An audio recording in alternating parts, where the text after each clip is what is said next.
आज का टॉपिक है चोकिंग। चोकिंग यानी कि आपकी सांस की नली में कुछ खाना खाते वक्त कुछ फंस जाता है, या फिर बच्चे कभी खेल रहे होते हैं और वो कॉइन निगल लेते हैं, या फिर वो उनके पास कुछ टॉयज होते हैं, उनका कुछ छोटा सा पार्ट उनके गले में फंस जाता है। तो अगर ऐसी कंडीशन में आपके सामने कोई आ जाए तो उसके पास कुछ चंद सेकंड्स या कह सकते हैं मिनट्स हैं कि वो अगर मेडिकल सुविधा ना मिल पाए या डॉक्टर ना मिल पाए तो वो जिंदा बच पाएंगे। तो ऐसी हालत में वो मर भी सकते हैं। लेकिन अगर मैं कहूं कि आप डॉक्टर नहीं भी हैं और अगर आपको अच्छी ट्रेनिंग या नॉलेज है जो आपको इस वीडियो में देखने से मिलने वाली है, तो आप पेशेंट को बचा सकते हैं। मान लीजिए आप अपने फ्रेंड्स के सर्कल में बैठे हुए हैं और वहां पे किसी को कुछ हो गया है, वहां पे बहुत हंसी मजाक चल रहा है और कुछ खाना खाते वक्त अचानक से गले में फंस गया है, यानी कि चोकिंग स्टार्ट हो गई है। तो ऐसे में उस पेशेंट के पास कुछ सेकंड्स या कह सकते हैं कुछ मिनट या 2 मिनट ही हैं कि वो जिंदा बच पाएगा। तो आप उसको कैसे बचाएंगे? आप बहुत लकी होंगे अगर आप खुद डॉक्टर हैं या आपके आसपास कोई डॉक्टर वहां पे बैठा हुआ है। आप थोड़े से लकी हैं अगर आपके नेबर में कोई डॉक्टर है या फिर सड़क के उस पार डॉक्टर का कोई हॉस्पिटल है या क्लिनिक है। लेकिन अगर मैं कहूं कि वहां पे जाने में भी बहुत देरी हो सकती है, लेकिन आप ही हैं जो उसको बचा सकते हैं। तो आप उसको कैसे बचाएंगे, जानिए इस वीडियो में। इस वीडियो में हम जानेंगे कि चोकिंग के क्या कारण हो सकते हैं, इसके क्या सिम्टम है, यानी इसके क्या लक्षण हो सकते हैं और इसका क्या ट्रीटमेंट है। तो ये वीडियो देखने के बाद आपको अच्छी खासी नॉलेज हो जाएगी कि चोकिंग क्या होती है, इसके कारण क्या होते हैं, और पेशेंट को अगर आपके आसपास चोकिंग हुई है तो आप उसको कैसे बचा सकते हैं। वीडियो शुरू करने से पहले मैं आपको बताना चाहता हूँ कि ये वीडियो आप अपने बड़ों, बच्चों, दोस्तों सबके साथ बैठ के देखिए, क्योंकि ये वीडियो इतनी इंफॉर्मेशनल वीडियो होने वाली है जिसकी वजह से बहुत सारे लोगों की आप जान बचा सकते हैं। चोकिंग क्या होता है तो इसके बारे में हम लोग जान लेते हैं। तो आइए वीडियो शुरू करते हैं और आपका सफ़र शुरू हो चुका है हमारे शो के साथ। तो आइए जानते हैं चोकिंग क्या होता है। जो नॉर्मल हमारा खाना खाने का प्रोसेस होता है, हम लोग मुंह से खाना खाते हैं तो उसमें जो खाना है वो गले में जाता है और गले में आगे फूड पाइप के जरिए वो स्टमक में, पेट में पहुंच जाता है। तो ये तो होता है नॉर्मल प्रोसेस।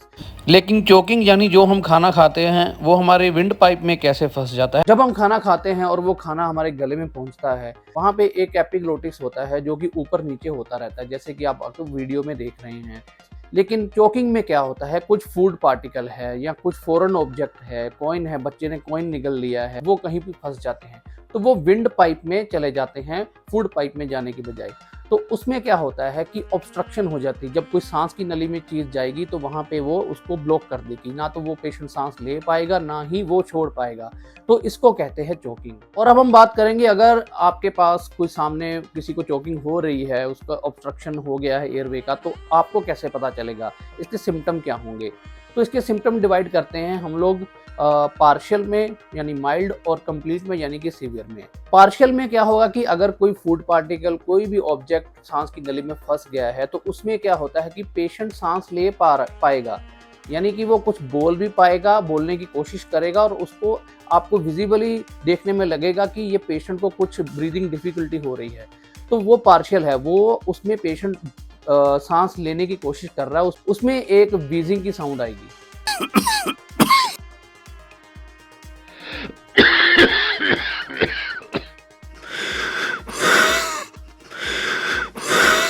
कुछ इस तरह की व्हीजिंग साउंड आएगी। तो ये होती है पार्शियल। और अगर कंप्लीट हो गई है तो पेशेंट ने जैसे फूड पार्टिकल लिया और एयर वे में चला गया और वहां पे ना सांस ले पा रहा है ना छोड़ पा रहा है, तो उसमें कंप्लीट हो जाती है। कंप्लीट में क्या होगा कि इसमें एक यूनिवर्सल साइन है, जब कंप्लीट ब्लॉकेज हुआ है तो पेशेंट जो है इस तरह से गला पकड़ेगा। ये जो आप अभी स्क्रीन पे देख रहे हैं इस तरीके से गला पकड़ेगा, क्योंकि वो सांस नहीं ले पा रहा, ना वो बोल पा रहा है, ना वो बोलने की कोशिश तो कर रहा है लेकिन उसको कुछ समझ नहीं आ रहा। अब उसके पास कुछ सेकंड्स या आधा मिनट, ज़्यादा से ज़्यादा 1 मिनट होगा कि वो बच पाएगा। अगर आपको इसको बचाने का तरीका पता हो तो आप इसको घर पे बचा सकते हैं। और अब मैं बात करूंगा इसके क्या कारण हैं, ये होता क्यों है चोकिंग।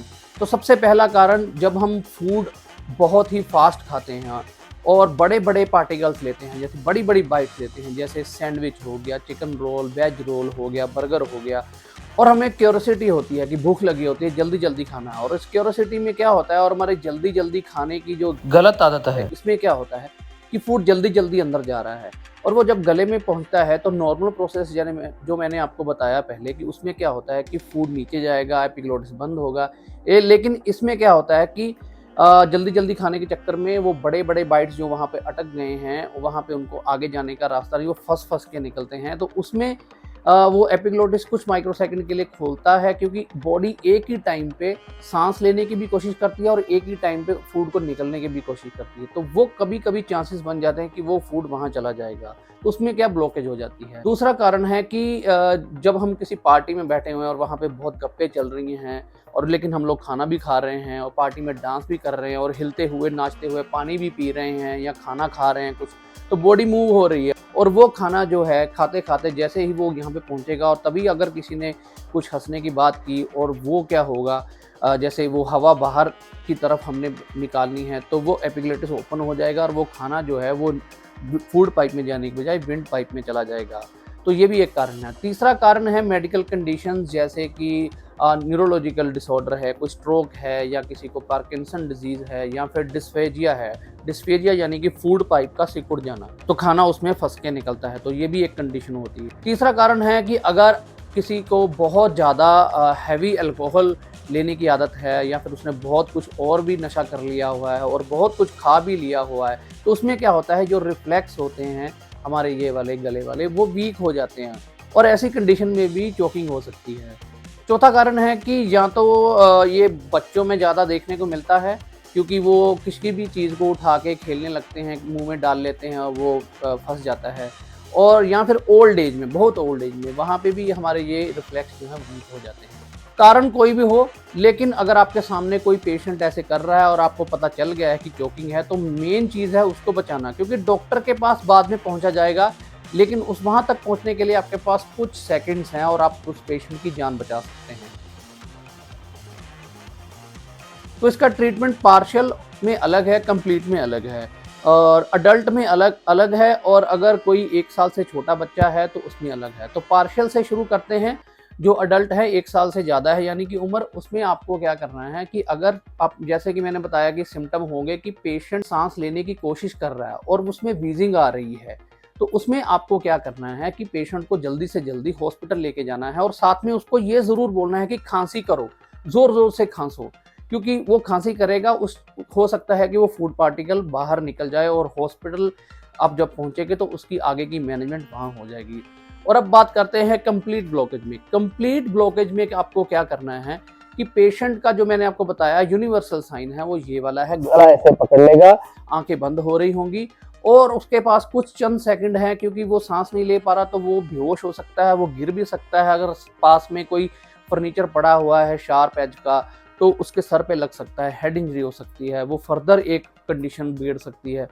तो इसमें आपको, अगर आपके सामने इस पेशेंट को कंप्लीट ब्लॉकेज के साइन आपको समझ में आ गए, तो आपको क्या करना है, जैसे कि आप वीडियो में देख रहे हैं, ये एनिमेटेड वीडियो आपके लिए, आपको समझाने के लिए है। इसमें आपको पेशेंट के पीछे जाके खड़े हो जाना है और अपने एक हाथ को बंद करके मुट्ठी बना के और दूसरा हाथ उसके ऊपर रख के आपको एब्डोमिनल थ्रस्ट देने हैं, ऐसे बार बार देने हैं। तो इससे क्या होगा कि एक प्रेशर क्रिएट होगा, जहाँ पे वो ऊपर फूड पार्टिकल फंसा हुआ है, आपके बार बार ऐसे करने से वो फूड पार्टिकल में बहुत सारे चांसेस है कि वो ऊपर की तरफ आएगा और उसको वो प्रेशर के चलते हुए, जैसे आप एब्डोमिनल थ्रस्ट दे रहे हैं, वो मुंह से बाहर आ जाएगा। तो ये तो ट्रीटमेंट था कंप्लीट ब्लॉकेज का अडल्ट में। अब बात करते हैं पार्शियल और कंप्लीट, जो 1 साल से छोटे बच्चे हैं। तो पार्शियल में अगर बच्चा बहुत रोने लगा है, सांस लेने की कोशिश कर रहा है, सांस अटक गई है, और वो जैसे ये आवाज़ मैंने बताया था व्हीजिंग, ये कर रहा है और छटपटा रहा है और आपको समझ में नहीं आ रहा, तो अगर ये चोकिंग के साइन हैं, आपको बच्चे को हॉस्पिटल लेके जाना है जल्दी से जल्दी, जितनी जल्दी हो सके। तो वहाँ पे इसकी मेडिकल मैनेजमेंट होगी। इसमें आपको एब्डोमिनल थ्रस्ट वगैरह कुछ नहीं देना है। लेकिन अगर बच्चे को कंप्लीट ब्लॉकेज के साइन है, तो उसमें आपको देरी नहीं करनी है। आपको जल्दी से जल्दी बच्चे को क्या करना है, अपने फोरआर्म पे ऐसे रख लेना है और आपको खुद बैठ जाना है किसी सोफ़ा के ऊपर। तो आपको क्या करना है, बच्चे को जैसे ऐसे लेटा के उसका हेड डाउन करके उसके पीठ पे अपने हथेली का जो होता है, उंगलियां नहीं, हथेली से आपको क्या करना है, इस एंगल पे जहाँ पे देख रहे हैं सर नीचे है, बॉडी थोड़ी सी टिल्ट है ऊपर, तो ऐसी पोजीशन में बच्चे को रख के उसकी पीठ पे आपको बैक ब्लोज देने हैं। बैक ब्लोज देने से क्या होगा, मैं आपको एनिमेटेड वीडियो के ज़रिए बताता हूँ। तो मान लीजिए इस बच्चे को ब्लॉकेज हो गई है कंप्लीट और इसको आपने टिल्ट किया और पीछे बैक ब्लोज देने शुरू कर दिए, जहाँ पे शोल्डर ब्लेड है, राइट और लेफ्ट में एक बोन होती है दो, उसी के बीच में आपको ये ब्लोज देने हैं। उससे प्रेशर क्रिएट होगा और फॉरेन पार्टिकल चांसेस है कि बाहर आ जाएगा। लेकिन बैक ब्लोस देने के बाद भी अगर वो फॉरेन पार्टिकल बाहर नहीं आता है, तो आप बच्चे को उल्टा कर लीजिए। जैसे कि पहले नीचे था सर, अब सर ऊपर करके अपनी 2 उँगलियों से एग्ज़ैक्टली जहाँ पे रिब केज ख़त्म हो रहा है, वहाँ पे प्रेस करना है बार-बार 5 बार। और ये चीज़ को रिपीट करना है 5 बार दबा के बच्चे को फिर उल्टा कर देना है। और याद रखिए, बड़ों में पेट में हम लोग जहाँ पे अम्बिलिकस और रिब केज ख़त्म हो रहा था, उसके सेंटर में जहाँ पेट था वहाँ दबाना है। लेकिन बच्चों में जहाँ पे रिब केज ख़त्म हो रहा है, डायरेक्टली वहीं पे वहाँ पे उसको दबाना है। ये चीज़ आपको तब तक करनी है जब तक कि वो फॉरेन पार्टिकल बाहर ना आ जाए। लेकिन एक चीज़ का आपको ध्यान रखना है, एब्डोमिनल थ्रस्ट अगर आप बड़ों में भी दे रहे हैं या बच्चों में भी दे रहे हैं, अगर वो अनरिस्पॉन्सिव है बेहोश हो गया है। तो आपको ये बिल्कुल भी नहीं करना है। आपको उसको सीपीआर करना है। सीपीआर यानी कि कार्डियो पल्मोनरी रिससिटेशन। उसमें क्या है कि बहुत सारे चांसेस हैं कि वो पेशेंट और वो बच्चा हो सकता है कि कार्डियक अरेस्ट में जा रहा है या कार्डियक अरेस्ट हो गया है, तो आपको उसको फ्लैट सरफेस पे लिटाना है। अगर वो अडल्ट है, यानी कि सॉफ्ट मैट्रेस नहीं होना चाहिए, या फिर ज़मीन पे लिटा सकते हैं या फिर हार्ड जो टेबल है उस पे लिटा सकते हैं। तो आपको सीपीआर स्टार्ट करनी है। आपके हाथ उसके चेस्ट पे रख के ऐसे ऐसे, तो आपको उसको ये करते रहना है, दबाते रहना है 1 मिनट में 60 बार।